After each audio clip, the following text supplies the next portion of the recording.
இந்த காலை வேளையிலும் தேவன் நம்ம மத்தியிலே எழுந்தருளி இருக்கிறதுக்காய் நான் தேவனை ஸ்தோத்திரிக்கிறேன்.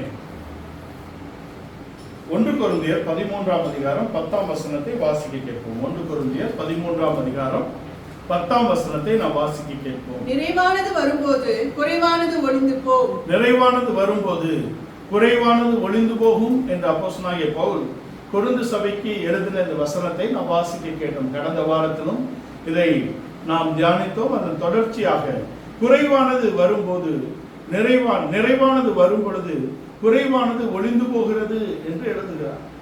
குறைவு என்பது என்ன என்றும் நிறைவு என்ன என்பதையும் நாம் கடந்த வாரத்திலும் பார்த்தோம். அதன் தொடர்ச்சியாக இந்த வாரத்திலும் நம்முடைய குறைவுகள், அகல வேண்டிய குறைவுகள் என்ன என்றும் நிறைவு என்ன என்பதையும் நாம் தொடர்ச்சியாக கற்றுக்கொள்ளும்படியாக இருக்கிறோம். நிறைவானது வரும்போது குறைவானது ஒளிந்து போகிறதாக இருக்கிறது. நம்முடைய தேவன் ஒரு குறைவை அகற்றி நிறைவை கொண்டு வருகிறவர் அல்ல. அவருடைய நிறைவு வரும் பொழுது நம்முடைய ஜீவியத்தின் குறைவுகள் நீக்கப்படக்கூடிய ஒரு அனுபவத்திலே தேவன் நம்மை நடத்தக்கூடியவராக இருக்கிறார்.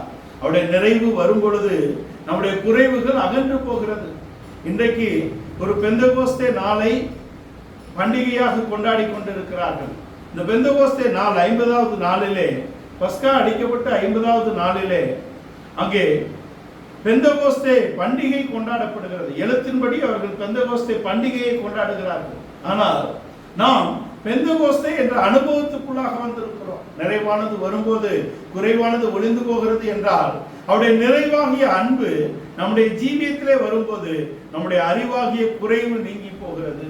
அவருடைய நிறைவாகிய நீதி நம்முடைய வாழ்க்கையிலே வரும்போது நம்முடைய சுயநீதியாகிய குறைவு நீங்கி போகிறதாக இருக்கிறது என்பதை நாம் தொடர்ச்சியாக கற்றுக்கொண்டு வருகிறோம். அறிவுதான் குறைவுள்ளது என்று கொண்டு வருகிறார். 9ஆம் வசனத்திலே பார்த்தால் அறிவுதான் குறைவுள்ளது, நிறைவானது வரும்போது குறைவானது நீங்கி போகிறது என்று எழுதுகிறார். நம்முடைய அறிவுதான் குறைவுள்ளதாக இருக்கிறது என்பதை நாம் தெரிந்து கொள்ள வேண்டும். தேவனுடைய அன்பு நம்முடைய ஜீவியத்திலே வரும் பொழுது நம்முடைய குறைவுகள் நீக்கப்படுகிறதாக இருக்கிறது என்பதை நாம் தெரிந்து கொள்ள வேண்டும். தேவன் தம்முடைய அன்பை பரிசுத்த ஆவியின் மூலமாக நம்முடைய இருதயத்திலே ஊற்றி இருக்கிறார். அந்த நம்பிக்கை நம்மை வெட்கப்படுத்தாது என்று ரோமருக்கு நிருபம் 5ஆம் அதிகாரத்தில் 5ஆம் வசனத்தில் எழுதப்பட்டிருக்கிறது. நிறைவு என்பது தேவனுடைய அன்பு. தேவனுடைய அன்பு பரிசுத்த ஆவியின் மூலமாக நம்முடைய இருதயத்திலே ஊற்றப்பட்டிருக்கிறது என்று அந்த நம்பிக்கை நம்மை வெட்கப்படுத்தாது என்று எழுதுகிறார். அந்த நம்பிக்கை நம்மை வெட்கப்படுத்தாது. தேவனுடைய அன்பு நம்முடைய இருதயத்திலே ஊற்றப்பட்டிருக்கிறது என்பது நிறைவு. அதனாலே நம்முடைய அறிவாகிய குறைவை நாம் அகற்றிவிட வேண்டும். தேவனுடைய அன்பு நம்முடைய இருதயத்தில் ஊற்றப்பட்டிருக்கிறது என்பது நிறைவு என்றால் என்ன? அவரை அறிகிற அறிவை நாம் அன்பினாலே அறிந்து கொள்ளுகிறோம். அன்பில்லாதவன் தேவனை அறியான் என்று சொல்லப்பட்டிருக்கிறது. அன்பினால் தான் நாம் தேவனை அறிந்து கொள்ளக்கூடிய இடத்துக்கு வருகிறோம். அறிவினாலே தேவனை அறிந்த ஒரு பெருங்கூட்டம் இருக்கிறது.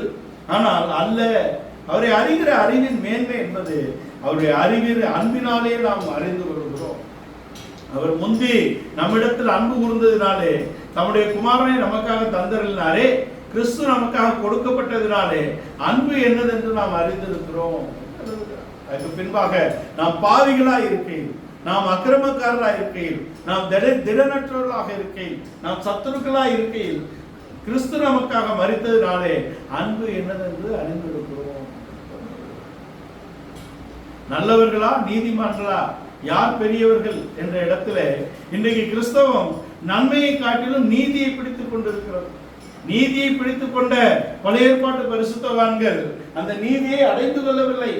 அவர்களை நீதி மார்க்கத்தார் என்று சொல்லுகிறார் அப்போஸ்தலனாகிய பவுல். நீதி மார்க்கத்தை விரும்பினவர்கள், நீதி மார்க்கத்தை நாடினவர்கள், நீதியை அடைந்து கொள்ளும்படியாக விரும்பியவர்கள் நீதியை அடைந்து கொள்ளவில்லை. ஏனென்றால் அவர்கள் நீதியை கெட்டியாக பிடித்துக் கொண்டார்கள், நன்மையே அல்ல. நன்மை என்பது என்ன? அன்பிலே தான் நன்மை பரிபூர்ணமாக இருக்கிறது. பூர்ணமான எந்த காரியமும் அன்பினாலே நமக்கு கொடுக்கப்பட்டிருக்கிறது என்று யாக்கோபு எழுதுகிறார். நன்மையான எந்த ஈவும் பூர்ணமான எந்த வரமும் ஜோதிகள் பிதாவின் இடத்திலிருந்து நமக்கு இறங்கி வருகிறதாக இருக்கிறது என்பது. முதலாவது கிறிஸ்து வந்தார், கிறிஸ்து ஏறி போய் பரிசுத்த ஆவியை நமக்கு பொழிந்தருளி இருக்கிறார். நன்மை அது அன்புதான் நன்மை. அங்கே நீதிமான் முக்கியமா, நண்பன் நல்லவன் முக்கியமா என்ற இடத்துல நீதியை தான் பிடித்துக் கொண்டிருக்கிறது இன்றைய கிறிஸ்தவமும். நீதியை விரும்புகிறார்கள், நீதிமானாக இருக்க விரும்புகிறார்கள். அதை தவறு என்று நான் சொல்லவில்லை, ஆனால் அதை காட்டிலும் நன்மைதான் மேலானது என்று சொல்லப்படுகிறது. நீதிமானுக்காக ஒருவன் மரிப்பதில்லை, நல்லவனுக்காக ஒருவன் மரிக்கலாம் என்று எழுதுகிறார். ரோமருக்கு எழுதின நிருபம் 5ஆம் அதிகாரம் 6, 7, 8 வசனங்களை நாம் வாசிக்க கேட்போம். 6ஆம் வசனத்தை வாசி. அன்றியும் நாம் பலனற்றவர்களாய் இருக்கும்போது குறித்த காலத்தில் கிறிஸ்து அக்கிரமக்காரருக்காக மரித்தார். நீதிமானுக்காக ஒருவன் மரிக்கிறது அரிது, நல்லவனுக்காக ஒருவேளை ஒருவன் மரிக்க துணியலாம். நாம் பாவிகளாய் இருக்கையில் கிறிஸ்து நமக்காக மரித்ததினாலே தேவன் நம்மேல் வைத்து தமது அன்பை விளங்க பண்ணுகிறார். நீதிமானுக்காக ஒருவன் மரிப்பது அரிது அப்படின்னா நீதிமானுக்காக ஒருவன் மரிக்க மாட்டான் என்று அர்த்தம். அரிது, எப்பயாவது தான். நீதிமானுக்காக ஒருவன் மரிப்பது அரிது, நல்லவனுக்காக ஒருவேளை ஒருவன் மரிக்கலாம். நாம் பாவிகளா இருக்கையில் கிறிஸ்து நமக்காக மரித்தார். நாம் இருதயத்தில் திடனற்றவர்களா இருக்கையில் 8ஆம் வசனம், நாம் சத்துருக்களா இருக்கையில் 10ஆம் வசனம். 6, 8, 10 வசனங்கள்ல நாம் தகுதியற்றவர்களாக இருந்தோம். நல்லவனுக்காக ஒருவன் மரிக்கலாம், நீதிமானுக்காக ஒருவன் மரிப்பது அரிது என்று சொல்லப்படுகிறது. நீதிமானுக்காக ஒருவன் மரிப்பது அரிது என்றுதான் சொல்லப்பட்டது. அப்ப நீதியை காட்டிலும் நன்மை மேலானதாக இருக்கிறது. ஆனால் நம்மில் நன்மை ஒன்றும் இல்லாத போதே, நாம் அக்கிரமக்காரராய் இருக்கையில், நாம் பாவிகளாய் இருக்கையில், நாம் பலனற்றவர்களாக நம்முடைய இருதயத்தில் காணப்படுகையில், நாம் சத்துருக்களாய் இருக்கையில் கிறிஸ்து நமக்காக மரித்ததினாலே அன்பு என்னதென்று அறிந்திருக்கிறோம். அன்புதான் நிறைவு. நம்முடைய வாழ்க்கையிலே அன்பு என்ற நிறைவு வரும் பொழுதுதான் நம்முடைய அறிவாகிய குறைவை நாம் அகற்றக்கூடிய இடத்திலே இருக்கிறோம். அன்பினாலே நாம் நிரப்பப்படும். நீதி, சுயநீதியாகிய அந்த குறைவை தேவநீதி என்ற நிறைவு வரும்போதுதான் நாம் சுயநீதியாகிய குறைவை அகற்றக்கூடிய இடத்திலே நாம் இருக்கிறோம். நம்முடைய சுயநீதியை அகற்ற வேண்டும், தேவநீதியை நாம் அடைந்து கொள்ள வேண்டும் என்பதாக இருக்கிறது. சுயநீதியை வைத்துக் கொண்டு அவர்கள் ஒன்றும் அவர்களால் செய்ய முடியவில்லை. அதனாலதான் பிலிப்பியர் 3ஆம் அதிகாரத்தின் 9ஆம் வசனத்திலே, நான் நியாயப்பிரமாணத்தின் கிரியையினால் வரக்கூடிய சுயநீதியை உடையவனாய் இராமல் கிறிஸ்து இயேசுவை பற்றும் விசுவாசத்தினால் வரக்கூடிய தேவநீதியை உடையவனாக இருக்க விரும்புகிறேன் என்று சொல்லுகிறார். 3:9 வாசி. நான் கிறிஸ்துவை ஆதாயப்படுத்திக் கொள்ளும்படிக்கு நியாயப்பிரமாணத்தினால் வருகிற சுயநீதியை உடையவனாயிராமல், நியாயப்பிரமாணத்தினால் வரக்கூடிய சுயநீதியை உடையவனாயிராமல் கிறிஸ்துவை பற்றும் விசுவாசத்தினால் வருகிறதும் விசுவாசம் மூலமாய் தேவனால் உண்டாயிருக்கிறதுமான நீதியை உடையவனாய் இருந்து, விசுவாசத்தினால் வருகிறதும் விசுவாசத்தினால் தேவன் கொடுக்கக்கூடிய அந்த நீதியை அடைந்து கொள்ள வேண்டும் என்று அவர் விரும்புகிறார். அதுதான் விஷயம். சுயநீதி, நியாயப்பிரமாண மார்க்கத்தால் தங்கள் கிரியைகளினால் அந்த நீதியை அடைந்து விடலாம் என்று நினைக்கிறார்கள்.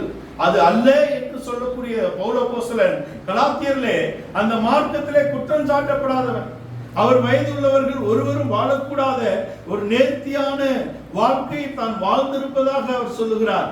என்னில் ஒருவரும் நியாயப்பிரமாணத்தின்படி குற்றம் பிடிக்க கூடாத அளவிலே அவருடைய வாழ்க்கை இருந்ததாக அவர் சொல்லுகிறார். அதே பவுல் அப்போஸ்தலன் இங்கே சொல்லுகிறார், நான் அதனாலே ஒன்றும் அடையவில்லை. நியாயப்பிரமாணம் நீதியுள்ளதுதான், நியாயப்பிரமாணம் ஆவிக்குரியதுதான்.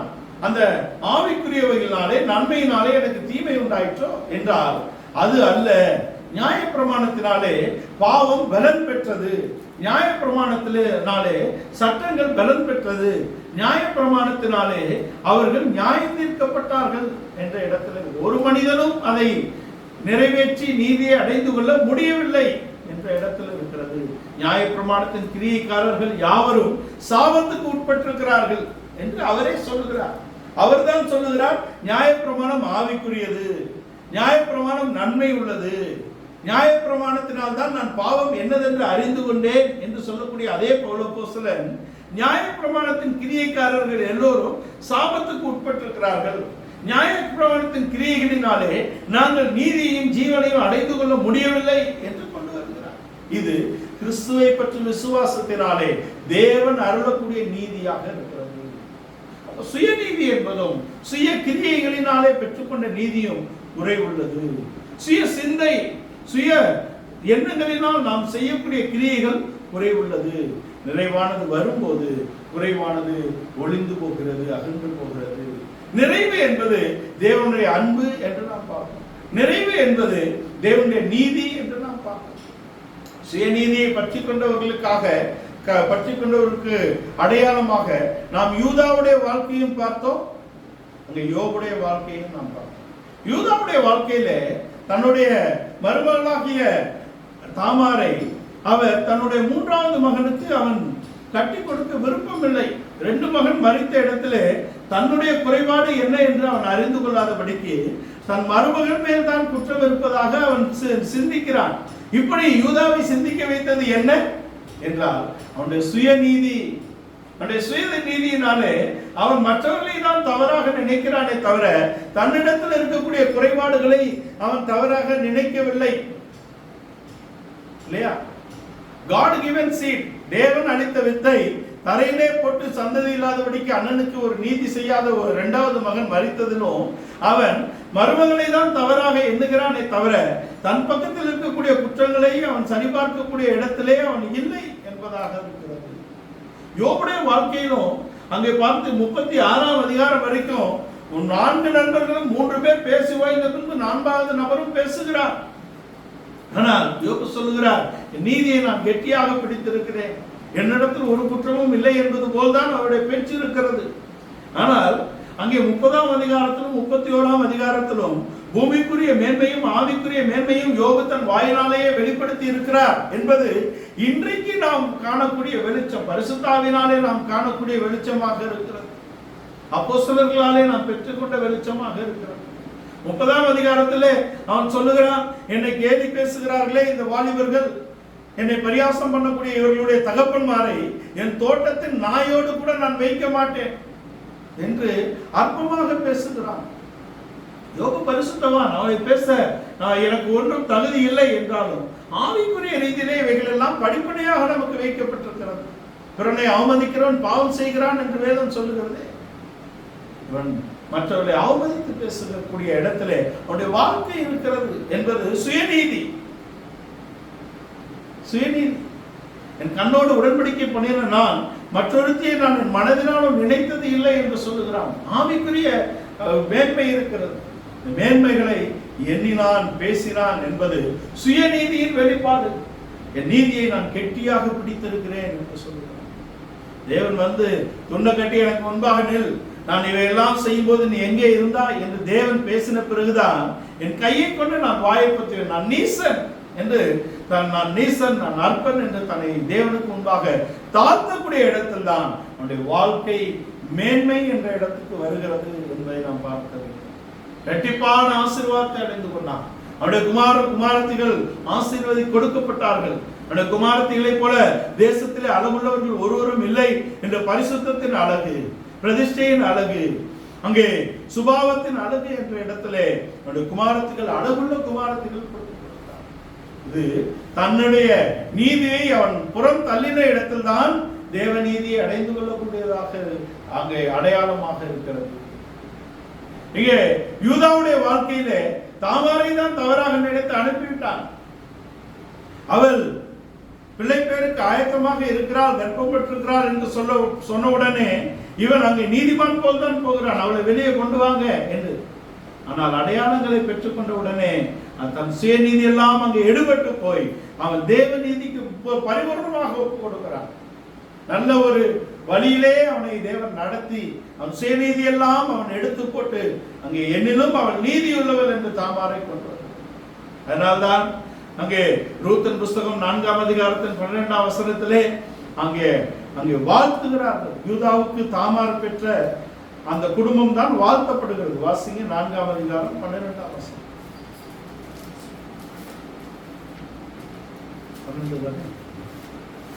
இந்த பெண்ணிடத்திலே கர்த்தருக்கு அருள் செய்ய போகிற சந்தானத்தினாலே, இந்த பெண்ணிடத்திலே கர்த்தர் உனக்கு அருள் செய்ய போகிற சந்தானத்தினாலே உன் வீடு தாமார் யூதாவுக்கு பெற்ற பாரேசின் வீட்டை போல ஆக கடவது என்ற வாழ்த்து சொல்லப்படுகிறது. தாமார் யூதாவுக்கு பெற்ற பிள்ளை எவ்வளவு ஆசீர்வாதமான பிள்ளை என்ற இடத்திலே அந்த ஆசீர்வாதத்தை அங்கே கொண்டு வரக்கூடிய இடத்தில் இருக்கிறார்கள் என்பதை நாம் தெரிந்து தேவ நீதியின் மேல் நம்முடைய சுயநீதியை நாம் கலைந்து போட்டால் தேவநீதி என்பது நம்ம மேலான ஒரு ஆவிக்குரிய ஜீவியத்துக்கும் தேவனுக்கு முன்பாகவும் சபைக்கு முன்பாகவும் சமூகத்துக்கு முன்பாகவும் ஒரு வாழ்த்தப்படக்கூடிய இடத்திலும் கொண்டு வரும் என்பதற்கு இந்த யூதாவின் குடும்பம் அடையாளமாக இருக்கிறது. யூதாவுக்கு தாமார் பெற்ற பாரேசின் குடும்பத்தை போல ஒரு குடும்பம் இருக்கும் என்ற வார்த்தை இஸ்ரவேலிலே சொல்லப்படக்கூடிய இடத்திலே மேன்மையான ஒரு ஆவிக்குரிய இடத்திலே ஒரு ஆவிக்குரிய ஆசீர்வாதத்தை யூதாவின் குடும்பம் பெற்றுக்கொண்டது. சுயநீதியை நீக்கிவிட வேண்டும். நீதியை கெட்டியாக பிடித்திருக்கிறேன் என்று சொல்கிறார். பேசி ஓஞ்சிட்டாங்க நண்பர்கள். தேவன் பேசின பின்புதான் அவன் தன்னை தாழ்த்துகிறான். நீசன், என் கையை கொண்டு என் வாயை பொத்துவேன் என்ற இடத்திலே அவன் தன்னை கொண்டு வருகிறான். இந்த நாளிலே யூதாவின் வாழ்க்கையிலே யூதா தன் சுயநீதியை விட்டு தேவநீதியை அடைந்து கொண்டது போல, யோபு தன் சுயநீதியை விட்டு தேவனுடைய நீதியை அடைந்து கொள்ள தன்னை ஒப்புக் கொடுத்தது போல நம்முடைய வாழ்க்கையிலே சுயநீதிகளை நாம் களைந்து தேவ நீதிக்கு நம்ம ஒப்புக் கொடுக்கிறோம். நம்ம சுயநீதி இருந்தால் அவைகள் அழுக்கான கந்தை என்று சொல்லப்பட்டிருக்கிறது. சுயநீதி இருந்தால் நாம் மற்றவர்களை குற்றம் சாட்டுகிறவர்களாக இருப்போம். யாக்கோபின் சந்ததியார் தங்கள் சுயநீதியை பிடித்துக் கொண்டவர்களாக தான் கிறிஸ்துவை குற்றம் பிடிக்கக்கூடிய இடத்திலே இருக்கிறார்கள். இயேசு கிறிஸ்துவை தாவீதின் குமாரனாக அவர்கள் அறிந்து கொள்ளவில்லை, மேசியாவாக அவர்கள் ஏற்றுக்கொள்ளவில்லை. இயேசுவை அவர்கள் மேசியாவை ஏற்றுக்கொள்ள ஆயத்தமாக இருந்தார்கள். ஆனால் இயேசு கிறிஸ்துவை மேசியாவாக ஏற்றுக்கொள்ள அவர்கள் ஆயத்தமாக இல்லை. ஏனென்றால் அவர்கள் முழுவதும் சொந்த நீதியை பிடித்துக் கொண்டு இருக்கிறார்கள். அவர்கள் விருப்பத்தின்படி காரியங்கள் நடக்க வேண்டும், மற்றவர்களை குற்றம் சாட்டக்கூடிய இடத்திலே இருக்கிறார்கள் என்பது அவர்களுடைய சுயநீதியின் பிரதிபலிப்பாக இருக்கிறது. மத்திய 11ஆம் அதிகாரத்திலே இவர்களை நான் யாருக்கு ஒப்பிடுவேன், குறை சொல்லுகிற இவர்களை நான் யாருக்கு ஒப்பிடுவேன் என்று கொண்டு வருகிறார். 16ஆம் வசனத்திலிருந்து பார்த்தார், அவர்களை இந்த குறை சொல்லக்கூடிய சந்ததியை நான் யாருக்கு ஒப்பிடுவேன்? நாங்கள் குளரூதினோம், கூத்தாடவில்லை, நாங்கள் ஒப்பாரி வைத்தோம், மாரடிக்கவில்லை என்று குற்றம் சொல்லுகிறார்களே, குறை சொல்லுகிறார்களே, மற்றவர்களை குற்றப்படுத்துகிற நீதானே, நீ யாரானாலும் சரி என்று அங்கே ஒரு நியாய தீர்ப்பு எழுதப்பட்டிருக்கிறது. ரோமர் 22ஆம் அதிகாரத்திலே நீங்கள் வாசித்தால் ஒரு நியாய தீர்ப்பு வைக்கப்பட்டிருக்கிறது. இவர்கள் குறை சொல்லக்கூடிய இடத்திலே தான் இருக்கிறார்கள். இஸ்ரவேல் ஜனங்கள், யாக்கோபின் சந்ததிகள், ஆபிரகாம், ஈசாக்கு, யாக்கோபு என்ற மேன்மையான அந்த குட்பிதாக்களுடைய சந்ததிகள் குறை சொல்லக்கூடிய இடத்திலே, குற்றம் பிடிக்கக்கூடிய இடத்திலே இருந்து கிறிஸ்துவை குறை சொல்லி குற்றம் பிடித்து கொண்டு போட்டார்கள் என்பதை நாம் அறிந்திருக்கிறோம். அங்கே போஜனம் பண்ணாதவனாக, மற்றவர்களைப் போல உடுத்தாதவனாக, மற்றவர்களைப் போல உணவும் உடுப்பும் இல்லாத இடத்திலே வனாந்தரத்திலே தேவனுக்கு சத்தமாக அவருக்கு வழியை ஆயத்தம் பண்ணும்படியாக வந்த யோவான் ஸ்நானகனை அவனுக்கு பேய் பிடித்திருக்கிறது என்று சொன்னார்கள்.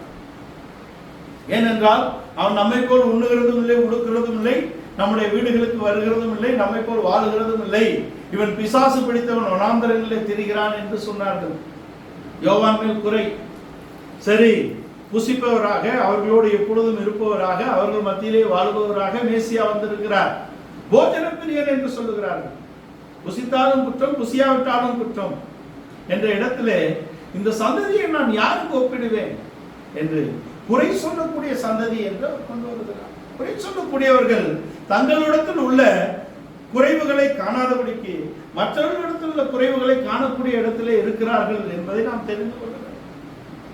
குறை சொல்லக்கூடியவர்களுடைய குறைவுகளை நாம் பட்டியலிட்டால் அது பட்டியலுக்கு அடங்காத அளவிலே குறைவுகள் இருக்கிறது. ஆனால் அதை காணாத இடத்தில் தான் அவர்கள் இருக்கிறார்கள். தன் பிழைகளை உணர்கிறவன் யார் என்ற இடத்திலே யாரும் இல்லை என்ற பதிலும் வைக்கலாம். முன்குறிக்கப்பட்டவன் தான் தன் குறைவுகளை அறிந்து கொள்வான் என்ற இடத்திலும் நாம் கொண்டு வரலாம். இன்றைக்கும் ஆவிக்குரியவர்கள் தங்கள் குறைவுகளை அவர்கள் அறிந்து கொள்ளாதபடிக்கு பிறருடைய குறைவுகளை காணக்கூடிய இடத்தில் இருக்கிறவர்கள் தங்களை ஆவிக்குரியவர்கள் என்று சொல்லக்கூடிய ஒரு காலகட்டத்தில் தான் நாம் இருக்கிறோம். அல்ல, நம்முடைய குறைவுகளை நாம் கண்டுபிடிக்க வேண்டும். யாக்கோபு 1ஆம் அதிகாரத்தின் அங்கு 22ஆம் வசனத்திலிருந்து ஒரு கண்ணாடி நமக்கு கொடுக்கப்பட்டிருக்கிறது. வேதமாகிய கண்ணாடியிலே நம்முடைய குறைவுகளை நாம் கண்டு சரி செய்து கொள்ள வேண்டும். 2 கொரிந்தியர் 3ஆம் அதிகாரத்தின் 18ஆம் வசனத்திலே ஒரு கண்ணாடி கொடுக்கப்பட்டிருக்கிறது. 2வது அதிலே நாம் அவரை போல மாறுபடியாக அதை நாம் பார்த்து மாற வேண்டும். வசனமாகிய கண்ணாடியிலும் ஆவியாகிய கண்ணாடியிலும் நம்மை சரி செய்து நாம் நம்முடைய குறைவுகளை வசனமாகிய கண்ணாடியிலே நீக்கி ஆவியாகிய கண்ணாடியிலே அவரை போல நாம் மாறக்கூடிய இடத்துக்கு வரும்படியாக தான் ஆவிக்குரியவர்கள் அழைக்கப்பட்டிருக்கிறோம். ஆனால் நம் மற்றவர்களை குறைபிடிக்கக்கூடிய குற்றம் பிடிக்கக்கூடிய இடத்தில் இருந்தால் நமக்கு ஒரு மிகப்பெரிய நியாய தீர்ப்பு வைக்கப்பட்டிருக்கிறது. இதை அறிந்து செய்கிறோமா அறியாமல் செய்கிறோமா என்பதை நாம் தெரிந்து தவறி செய்கிறவன் திருந்த வேண்டும், தப்பு செய்கிறவன் தண்டிக்கப்பட வேண்டும் இல்லையா? தவறு செய்கிறவன் என்பவன் தெரியாமல் செய்கிறவன், தப்பு செய்கிறவன் தவறி செய்யலாம், ஆனால் குற்றம் இழைக்கிறவன் அவன் குற்றவாளி, அவன் தண்டனைக்கு உட்பட வேண்டும் என்பதாக இருக்கிறது. அதை நாம் தெரிந்து செய்யக்கூடிய இடத்தில் இருந்தால் துணிகிறோம், தெரியாமல் செய்திருந்தால் அது மன்னிக்கப்பட வேண்டிய இடத்துக்கு நாம் வர வேண்டும் என்பதாக இருக்கிறது. நாம் தெரிந்து செய்கிறோமா தெரியாமல் செய்கிறோமா என்பதை நாம் பார்க்க வேண்டும். நம்முடைய வாழ்க்கையிலே மற்றவர்களை குற்றம் சாட்டக்கூடிய இடத்திலே ஒரு மிகப்பெரிய நியாய தீர்ப்பு வைக்கப்பட்டிருக்கிறது என்று ரோமர் 2ஆம் அதிகாரத்தின் முதல் பகுதியிலே சொல்லப்பட்டிருக்கு. மற்றவர்களை குற்றவாளியாக தீர்க்கிற நீதானே, நீ யாரானாலும் சரி அவைகளே நீ செய்கிறதுனால் நீ தீர்த்த தீர்ப்பினாலே நீயும் தீர்க்கப்படுகிறாய். மற்றவர்களை நாம் குற்றம் பார்க்கக்கூடிய இடத்தில் இருக்கக்கூடாது என்பதாக இருக்கிறது. தேவனுடைய நிறைவினால் நிறையப்பட்ட தேவதூதர்கள் நிறைவாக தான் இந்த பூமியை பார்க்கிறார்கள்.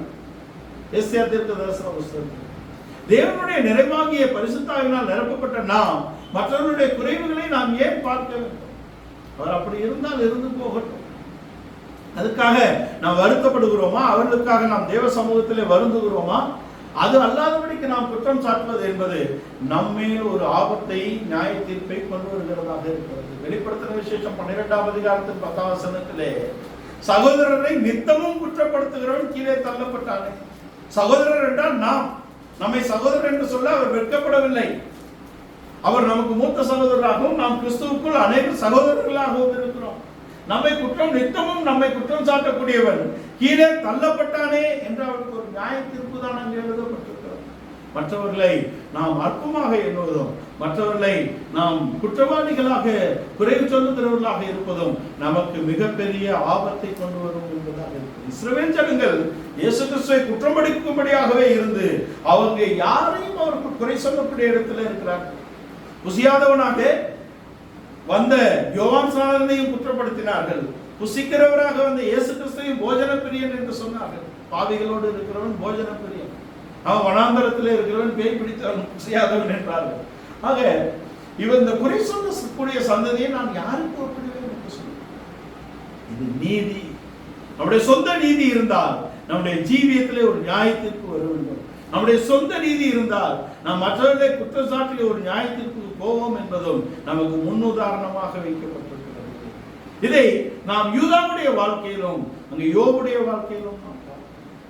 2வது நன்மை என்பது தேவனி, அங்கே அன்பு. முதலாவது நீதி என்பது அங்கே தேவநீதி, நன்மை என்பது தேவநீதி. 2வது நிறைவு என்பது தேவனுடைய அறிவு. அன்பினாலே நாம் பெற்றுக்கொள்ளக்கூடிய தேவனுடைய அறிவு, தேவனை அறிகிற அறிவு. சுய புத்தியின் மேல் சாயாமல் தேவனை பற்றி கொண்டு இருக்கக்கூடிய ஒரு அறிவை நாம் பெற்றுக்கொள்ள வேண்டும். நீங்கள் உங்கள் சுய புத்தியின் மேல் சாயாமல் தேவனை பற்றி கொள்ளக்கூடிய இடத்துக்கு நாம் வர வேண்டும் என்பதற்கு உதாரணமாக நம்முடைய சொந்த சிந்தை, நம்முடைய அறிவு என்பது குறைவுள்ளது. நம்முடைய அறிவினாலே, நம்முடைய அறிவு என்பது நம்மை ஒரு நியாய தீர்ப்புக்கு கொண்டு போகிறது என்பதற்கு அடையாளமாக நாம் சவுலுடைய வாழ்க்கையும் தாவீதுடைய வாழ்க்கையும் பார்ப்போம்.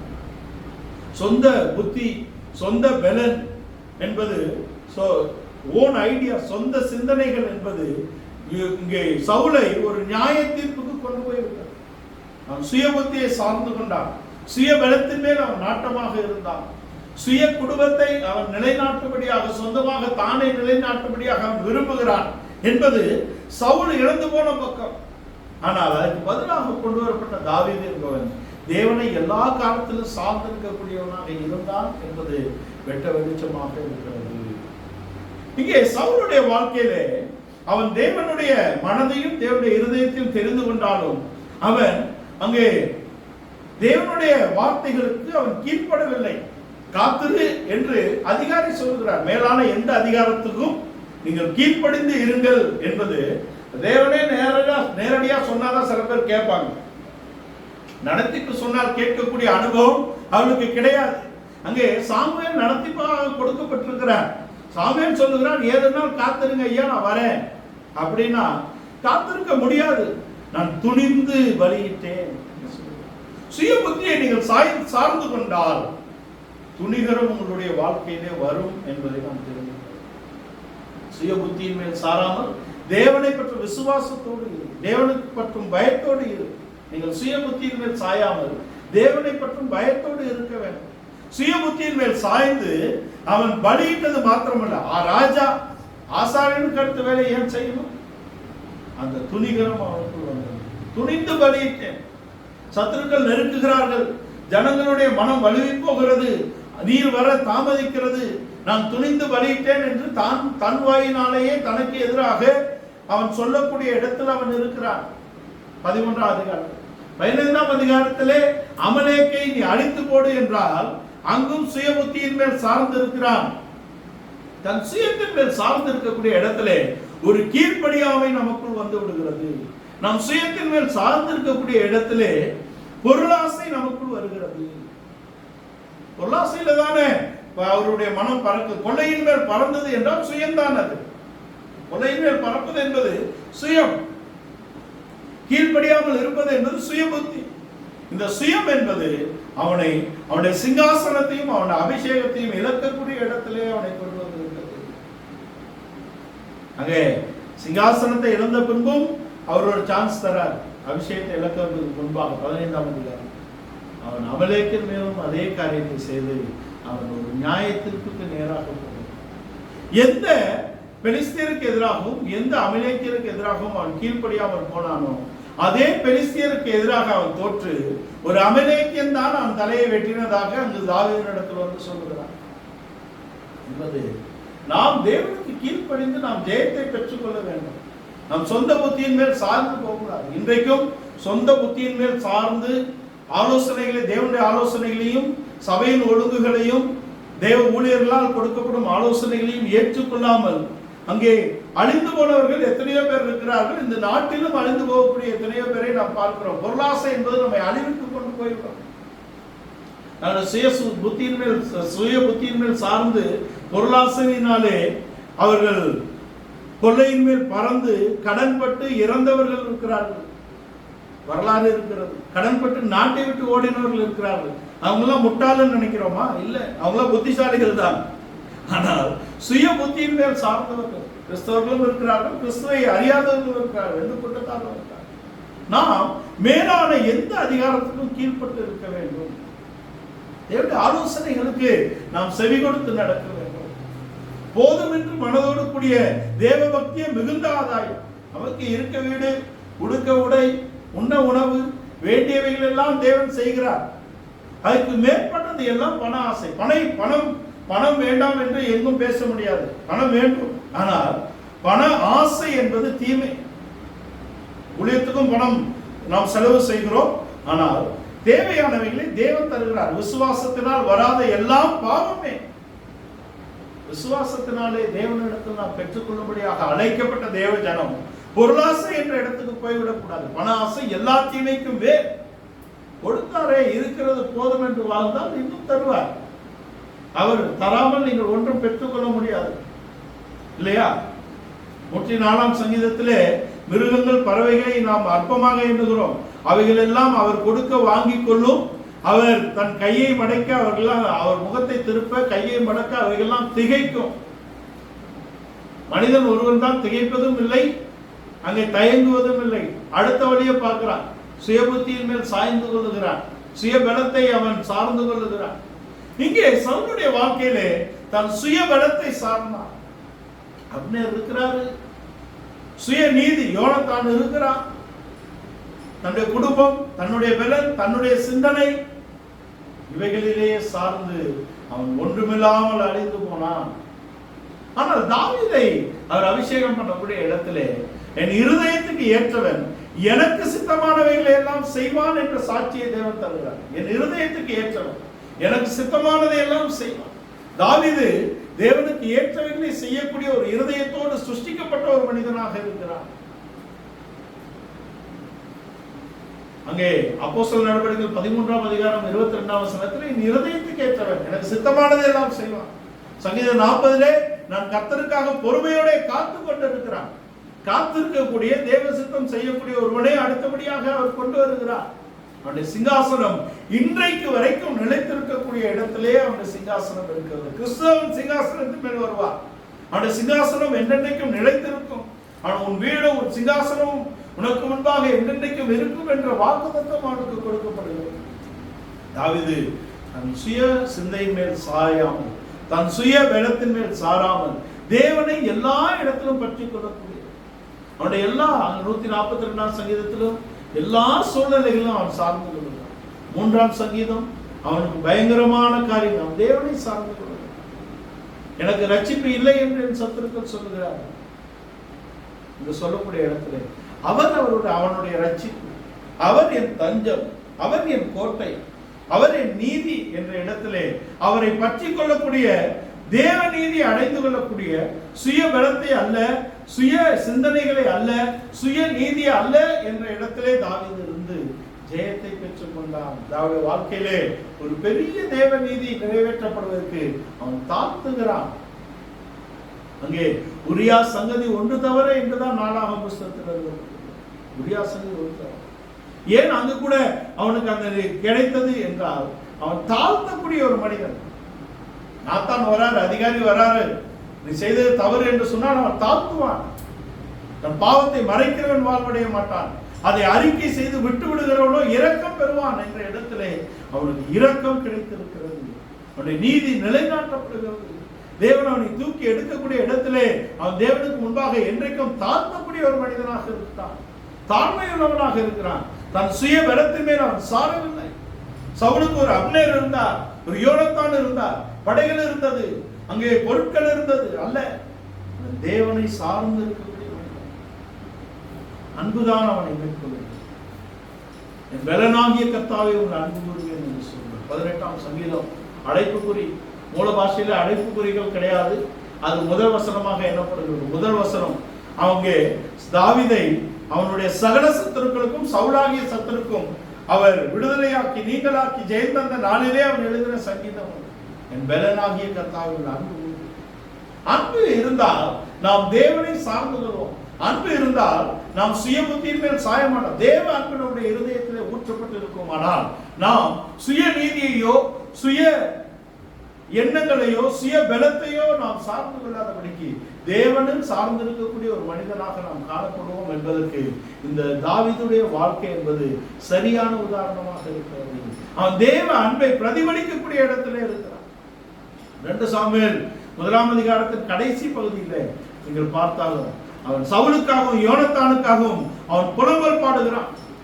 எந்த சவுல் என்னை கொன்று போடுவான் என்று பயந்து 1 சாமுவேல் 27 என்றைக்காவது ஒரு நாள் சவுலின் கையினாலே நான் மடிந்து போவேன் என்ற ஒரு பயங்கரமான படி இருந்தது. இதை போலதான் நியாயப்பிரமாணத்தின் கிரியைக்காரர்கள் அதுக்கு கட்டுப்பட்டு இருந்தார்கள். அது ஒரு கணவனை போல் அவர்கள் மேல் ஆளுகை செய்தது என்பது நியாயப்பிரமாணத்தின் கிரியைகளினால் அவர்கள் நீதி அடைந்து கொள்ள நினைத்தார்களே, அதுதான் அவர்களை அடிமைப்படுத்தி இருந்தது, அதுதான் அவர்களை மரணத்துக்கு ஏதுவாக நடத்தியது, அதுதான் அவர்களை சாபத்துக்கு உட்படுத்தியது என்பதை நாம் தெரிந்து. ஆனால் கிறிஸ்துவை பற்ற விசுவாசம் என்பது அன்பிலே வேரூன்றக்கூடியதாக இருக்கிறது. இந்த அன்பினால் தான் நாம் ஜெயம் பெறுகிறோம்.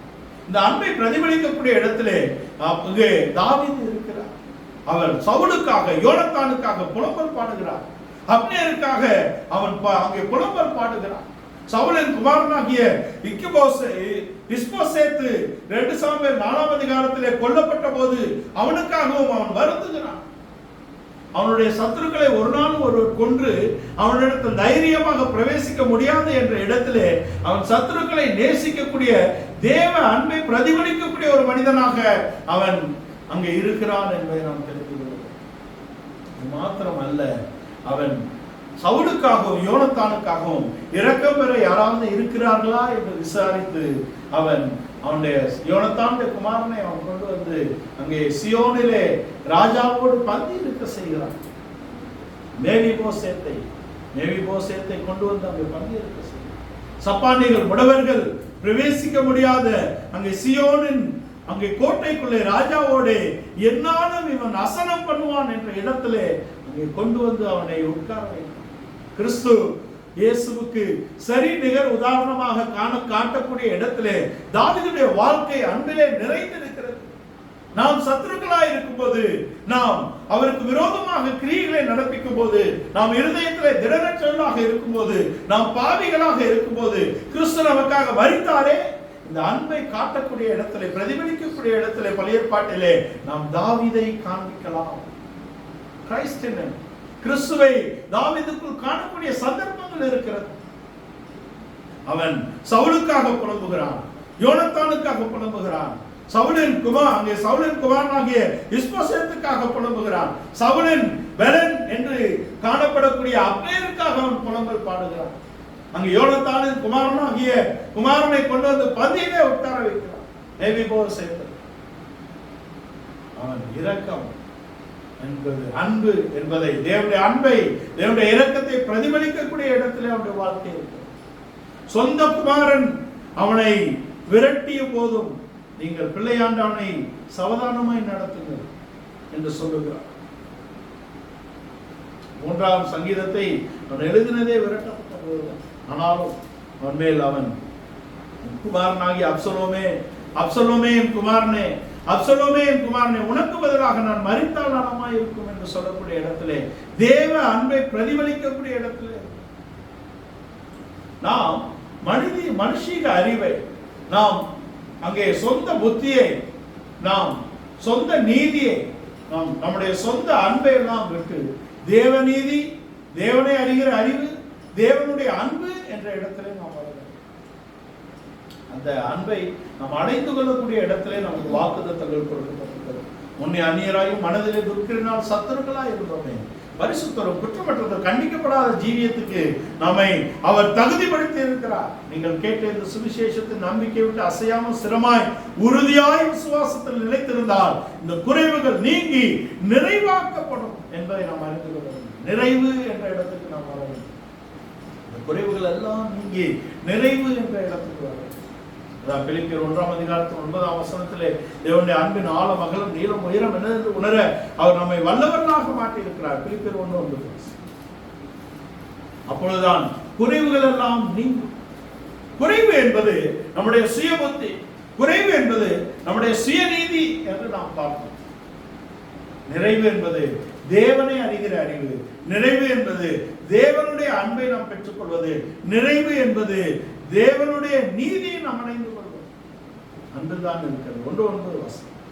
மேலும் உத்தமமானவைகளை நீங்கள் ஒப்புக்கொள்ளத்தக்கதாக உங்கள் அன்பானது அறிவிலும் எல்லா உணர்விலும் இன்னும் அதிகமாய் பெருகவும், அன்பிலும் எல்லா அறிவிலும் இன்னும் அதிகமாய் பெருகவும், தேவனுக்கு மகிமையும் துதியும் உண்டாகும்படி இயேசு கிறிஸ்துவினால் வருகிற நீதியின் கனிகளாய் நிலைந்தவர்களாகி நீங்கள் கிறிஸ்துவின் நாளுக்கென்று துப்புரவானவர்களும் இடரலற்றவருமாய் இருக்கவும் வேண்டுதல் செய்கிறேன்.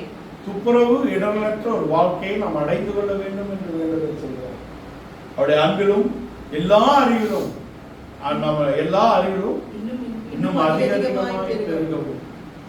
அவன் அன்பு என்பது தேவனுடைய அன்பு என்ற 2 பக்கத்தை நாம் இந்த நாளிலே அறிந்து கொள்ள வேண்டும். இந்த நாளிலே தேவனுடைய அன்பு 2 பக்கம். ஃபர்ஸ்ட் லவ், செகண்ட் முதல் அன்பு, இரண்டாவது அன்பு என்ற 2 பக்கத்தை நாம் அறிந்து. முதல் அன்பு என்பது அன்பின் ஆழம் அகலம் நீளம் உயரம் என்னதென்று அறிய வல்லவர்களாக. முதல் அன்பு என்பது சகோதர சிநேகம். சபையிலே நாம் முதலாவது கூடி வரும் பொழுது சபையே பரலோகம் போல்தான் தெரிகிறது. எல்லாரும் இயேசுவை போல காட்சி அளிக்கிறார்கள் என்றுதான் நினைக்கிறேன். ஆனால் அது நிலைத்திருக்கிறதா என்றால் அதில் கருத்துக்கள் மாறுகிற இடத்துல வருகிறோம். முதல் அன்பு சபையில குறைபாடு, நீ ஆதி அன்பை விட்டாய். ஆதி அன்பை விட்டாய். ஆதி அன்பை நாம் விடக்கூடாது. அறிவோடு கூடிய அன்பு இந்த ஆதி அன்பு. ஆனால் இரண்டாவது அன்பு என்பது அறிவிக்கட்டாத அன்பு என்று சொல்லப்படும். அறிவிக்கட்டாத அன்பு. முதல் அன்பு என்பது அறிவோடு கூடிய அன்பு, சகோதர சிநேகம், உபதேசத்தினால் நம்முடைய ஜீவியத்தை சரி செய்து கொள்ளக்கூடியது. நம்முடைய சொந்த அன்பை, நம்முடைய சொந்த சித்தங்களை, நம்முடைய சொந்த பலனை, நம்முடைய சொந்த நீதியை அழித்து தேவநீதி, தேவனை அறிகிற அறிவு, தேவனுடைய அன்பு என்ற இடத்துக்கு நாம் வரக்கூடியதாக இருக்கிறது.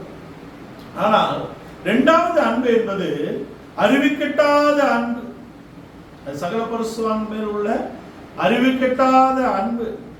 அறிவிக்கட்டாத அன்பு என்பது நாம் நித்தியத்தை அடைந்து கொள்ளக்கூடிய இடத்திலே நம்மை சேர்க்கக்கூடியதாக இருக்கிறது. அறிவோடு கூடிய அன்பு என்பது முதல் அன்பு. இந்த அறிவிக்கட்டாத அன்பு அந்த பகுதியையும் நாம் அடைந்து கொள்கிறோம். இதற்கு நம்மை ஒப்புக் கொடுக்கிறோம். தேவனை அறிகிற அறிவின் மேன்மை என்பது நம்ம அறிவோடு கூடிய அன்புக்குள்ளே நம்மை கொண்டு வருகிறது.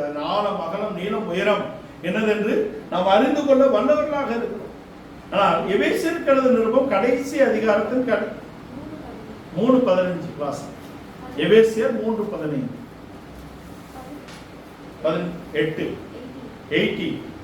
எபேசியர் 3:18 சகல பரிசுத்தவான்களோடு கூட கிறிஸ்துவினுடைய அன்பின் அகலமும் நீளமும் ஆழமும் உயரமும் என்னதென்று உணர்ந்து அறிவுக்கிட்டால் அந்த அன்பை அறிந்து கொள்ள வல்லவர்களாகவும் தேவனுடைய சகல பரிபூர்ணத்தாலும் நிறைப்படவும் அவர் தமது மகிமையினுடைய ஐஸ்வர்யத்தின்படி உங்களுக்கு அனுகிரகம் பண்ண வேண்டும் என்று வேண்டிக் கொள்கிறேன். இது அறிவுக்கட்டாத அன்பு.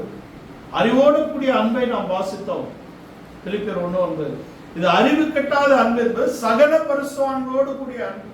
இந்த அன்பை தான் எபேசியர் கடைசி அதிகாரத்தின் கடைசி வசனம் 6ஆம் அதிகாரத்தில் 24ஆம் வசனத்தை வாசிக்க. நம்முடைய கர்த்தராகிய இயேசு கிறிஸ்துவிடத்தில் அழியாத அன்புடனே அன்பு கூறுகிற யாவரோடும் கிருபை உண்டாயிருப்பதாக. அழியாத அன்பு என்று சொல்லுகிறார். இந்த அன்பை நாம் அறிந்து கொள்ள வேண்டும் என்றால் இயேசு கிறிஸ்து தான் இந்த அன்புக்கு எடுத்துக்காட்டாக இருக்கிறார். பரிசுத்தாவின் அபிஷேகத்தினாலே அப்போஸ்தலர்களும் சபையாரும் இந்த அன்பை அடைந்து கொண்டார்கள். இது முதல் அன்பு என்பது எல்லாரோடும் உள்ளக்கூடிய அன்பு, சகோதர அன்பு, சகோதர சிநேகம். முதலாவது நாம் வரும்பொழுது நமக்கு இருந்த அன்பு, அந்த அன்பினாலே நாம் பார்த்த பார்வை. ஆனால் இரண்டாம் அன்பு என்பது அறிவுக்கிட்டாத அன்பு என்பது சகல பரிசுத்தவான்களோடு கூட இருக்கக்கூடிய அழியாத அன்பு. அது நித்தியத்தை நாம் அறிந்து கொள்ளக்கூடிய இடத்திலே நம்முடைய அறிவு கிடையாது. அறியாதவைகளை நாம் அடைந்து கொள்ள போகிறோம் என்பதாக இருக்கிறது. கிறிஸ்து இயேசு இந்த பூமியிலே நம்முடைய தன்மைகளை அவர் வெளிப்படுத்தக்கூடியவராக இருந்தார். 30 வருடம் நியாயப்பிரமாணத்தை நிறைவேற்றினார். 3.5 வருடம் அவர் தேவகுமாரனாக சுற்றி திரிந்தார். அவர் சிலுவையிலேயும் கூட நம்முடைய அன்பை வெளிப்படுத்தினார் என்பது அங்கே எப்படி இருக்கிறது? அது தேவனுக்கும் அது இயேசுவுக்கும் சபைக்கும் உள்ளது என்று எழுதுகிறார். எபேசியருக்கு எழுதின நிருபம் 5ஆம் அதிகாரத்தில் 27ஆம் வசனத்திலே கரை திரை பிழை நீக்கப்பட்ட ஒரு பரிபூர்ணமான மனவாட்டி என்ற இடத்திலே அந்த சபை நிறுத்தப்படுகிறது. இது நிறைவு, இது சபையின் நிறைவு. இந்த அன்பு என்ற பக்கத்திலே முதல் அன்பு என்பதையும் இரண்டாம் அன்பு என்பதையும் நாம் சபையோடு இணைத்து பார்க்கும்படியாக விரும்புகிறோம். கொலோசியருக்கு எழுதின நிருபம் 1ஆம் அதிகாரத்தில் 28 முதல் அன்பு குறைவுதான் அது. ஆனால் அது நிறைவாக மாற்றப்படக்கூடிய இடத்திலே வருகிறதாக இருக்கிறது. இந்த கொலோசியருக்கு எழுதின நிருபம் 1ஆம் அதிகாரத்தில் 23ஆம் வசனத்திலே கரை திரை பிழை இருக்கிறது. ஆனால் எபேசியருக்கு எழுதின நிருபம் 1ஆம் அதிகாரத்தின் கடைசி வசனத்திலே கரை திரை முற்றிலும் நீக்கப்பட்டு பரிசுத்தமும் மகிமையுள்ள சபையாக தமக்கு முன்பாக நிறுத்துகிறார். இங்கே குறைவு நிறைவு என்ன? நாம் அறிவை குறைவென்றது பார்த்தோம். அங்கே சுயநீதியை குறை என்று பார்த்தோம். சுயவலனை குறைவு என்று பார்த்தோம். ஆனால் நிறைவு என்பது தேவனை அறிகிற அறிவு, தேவனை பற்றி கொண்டிருக்கக்கூடிய அன்பு என்று நாம் பார்த்தோம். இங்கே சபை என்ற இடத்திலே கொலோசியர் 1:23 குறைவு இருக்கிறது, கரை திரை பிழை இருக்கிறது. ஆனால் எபேசியர் 1ஆம் அதிகாரத்தின் கடைசி வசனத்திலே கரை திரை பிழை அற்ற மகிமையுள்ள பரிசுத்தம் மகிமையுள்ள சபையாக தமக்கு முன்பாக நிறுத்துகிறார் இல்லையா? அதுக்கு நிறைவு. இதற்கு அவர்தான் தலை, அதற்கும் அவர்தான் தலை இல்லையா? 23 சரீரமாகிய சபைக்கு அவர்தான் தலை, ஆனால் அதிலே குறைவு இருக்கிறது. அங்க எபேசியர் 1 கடைசியிலே அவர்தான் தலையாக தந்தரப்பட்டிருக்கிறார், எல்லாவற்றையும் நிரப்பத்தக்கதாக அவர்தான் தலையாக தந்தரப்பட்டிருக்கிறார், அதற்கும் அவர்தான் தலை. ஆனால் அதிலே கரை, திரை, பிழை மூன்றும் நீக்கப்பட்டிருக்கிறது. இதற்கு இந்த அன்பை நாம் அடைந்து கொள்ள வேண்டும். அன்பின் ஆழம், அகலம், நீளம், உயரம் என்னவென்று உணர வல்லவர்களாக நம்மை மாற்றி இருக்கிறார். இந்த அன்பை நாம் கிறிஸ்துவின் அன்பின் பரிபூரணத்துக்கு நேராக நம்மை நடத்தக்கூடிய இடத்திலே நாம் ஒப்பு கொடுக்க வேண்டும். அதற்கு நம்முடைய அறிவை நாம் முற்றிலும் நீக்க வேண்டும், நம்முடைய சுய நீதிகளை நாம் முற்றிலும் நீக்க வேண்டும். வேத வசனத்தினாலும், அங்கே அவருடைய ரத்தத்தினாலும், வசனத்தினாலும், அவருடைய ஆவியினாலும் அந்த பரிபூர்ணமான அறிவு கிட்டாத அந்த அன்புக்கு நேரான வளர்ச்சியை நாம் அடைந்து கொள்ள வேண்டும். கரை, திரை, பிழை இந்த மூன்றும் இருக்கிறது. கடந்த வாரத்திலும் பார்த்தோம். கரை, திரை, பிழை. கரையை நாம் எப்படி நீக்க வேண்டும், பிழையை நாம் எப்படி நீக்க வேண்டும், திரையை நாம் எப்படி நீக்க வேண்டும் என்று நாம் பார்த்தோம். சரீரமாகிய சபையிலே கரை, திரை, பிழை இருக்கிறது. முதல் அன்பு என்பது நாம் குறைவானதுதான், ஆனால் அது நிறைவுதான். நம்மை பொறுத்த வரைக்கும் நிறைவு, ஆனால் தேவனுடைய பக்கத்திலே அதில் குறைவு இருக்கிறது. இந்த இரண்டாவது அறிவிக்கட்டாத அன்பு என்பது நிறைவின் பரிபூர்ணமாக இருக்கிறது. நம்முடைய பக்கத்தில் இருந்து பார்க்கும் பொழுது நிறைவுதான், முதல் அன்பே நிறைவுதான், ஆனால் அதிலே குறைவுகள் காணப்படுகிறது. அதை நாம் அறிவிக்கட்டாத அன்புக்கு நேராக நாம் கொண்டு போக வேண்டும் என்பதாக இருக்கிறது. சரீரமாகிய சபையிலே குறைவுகள் இருக்கிறது. அது நிறைவான சரீரமாகிய சபையாக மாறுவதற்கு நாம் ஒப்பு கொடுக்க வேண்டும். நம்முடைய குறைவுகளை அவர் எப்பொழுது நிறைவாக்குவார்? மகிமையிலே நிறைவாக்குவார். ஆனால் அதற்கான கிரியைகளை இப்பொழுதே நடத்தி கொண்டே இருக்கிறார். அதுக்குதான் இந்த நிறைவு கொடுக்கப்பட்டிருக்கிறது. அவருடைய அன்பாகிய நிறைவு நமக்கு கொடுக்கப்பட்டது என்பது நம்முடைய குறைவுகள் நீக்கப்படுவதற்காக. இந்த குறைவான இந்த சரீரமாகிய சபையிலே கரை, திரை, பிழை இருக்கிறது. ஆனால் நிறைவை நாம் அடைந்து கொள்ளும்படியாக அவருடைய ரத்தத்தினாலே அங்கே கரைகள் நீக்கப்படுகிறது, அவருடைய வசனத்தினாலே பிழைகள் நீக்கப்படுகிறது, அவருடைய ஆவியினாலே நமக்கு திரை நீக்கப்படுகிறது. கரை, திரை, பிழை நீக்கப்பட்ட பரிசுத்தமும் மகிமையான சபையாக நமக்கு முன்பாக அவர் நிறுத்துவார் என்ற நம்பிக்கைக்கு நாம் அழைக்கிறோம். இது நம்மால் உண்டாகாது, இது தேவனால் ஈவாக நாம் ரட்சிப்பை பெற்றுக்கொண்டோம். தேவனுடைய ஈவினாலே நாம் மகிமை அடைய போகிறோம் என்ற இடத்திலே நம்மை முற்றிலுமாக இழந்த தேவ சித்தத்துக்கு நாம் ஒப்பு கொடுக்கிறோம். நம் சுய புத்தியின் மேல் சாயக்கூடாது, சுய பலத்தின் மேல் சாயக்கூடாது, சுய நீதியை நாம் சார்ந்து கொண்டு கெட்டியாக பிடிக்கக்கூடாது என்பதற்காக இந்த உபதேசங்கள் நம்முடைய ஜீவியத்திலே கொடுக்கப்படும். கரை, திரை, பிழை நீக்கப்பட்டு பரிசுத்தம் மகிமையான சபையாக தமக்கு முன்பாக நம்மை நிறுத்தும்படியாக அவர் விரும்புகிறார். அதுக்கு என்ன செய்ய வேண்டும்? நாம் அவரில் அன்பு கூற வேண்டும், நாம் அவருக்கு கீழ்ப்படிய வேண்டும், அவர் நம்மில் அன்பு கூறுகிறார் என்று பிலிப்பியர் எபேசியர் 5ஆம் அதிகாரத்தில் கணவன் மனைவி என்று கொண்டு வருகிறார். இது ரகசியம் என்று கொண்டு வருகிறார். இது கிறிஸ்துவை குறித்தும் சபையை குறித்தும் பேசுகிறேன் என்று சொல்லுகிறார். கிறிஸ்துவுக்கு சபை பரிபூர்ணமாக கீழ்ப்படிய வேண்டும். கிறிஸ்து சபையிலே பரிபூர்ணமாக அன்பு கூறுகிறார் என்று கொண்டு வந்து, கணவர்களே மனைவிகளில் அன்பாயிருங்கள், மனைவிகளே புருஷருக்கு கீழ்ப்படியுங்கள், புருஷர்களே மனைவிகளில் அன்பு கூறுங்கள், மனைவிகளே புருஷருக்கு கீழ்ப்படியுங்கள். இது சபையை பற்றியும் கிறிஸ்துவை பற்றியும் பேசுகிறேன் என்று ரகசியம் என்று கிறிஸ்து சபையில் பரிபூர்ணமாக அன்பு கூறுகிறார். அந்த அன்பை நாம் அடைந்து கொள்ள வேண்டும். சபை கிறிஸ்துவுக்கு பரிபூர்ணமாக கீழ்ப்படிய வேண்டும். இன்றைக்கு சபை என்றால் கட்டிடத்தை தான் நினைத்துக் கொள்கிறார்கள். சபை என்பதை அங்கே இன்ஃப்ராஸ்ட்ரக்சரை பார்க்கறாங்க, இல்ல இன்ஸ்டிடியூஷனை பார்க்கறாங்க. ரெண்டை தான் சபைன்னு பார்க்கறாங்க. அல்ல, சபைக்குள் ஜீவன் இருக்கிறது. அதான் சபை வளர வேண்டும். ஜீவன் இல்லாத ஒரு பொருள் வளருமா? சபைக்கு ஜீவன் இருக்கிறது.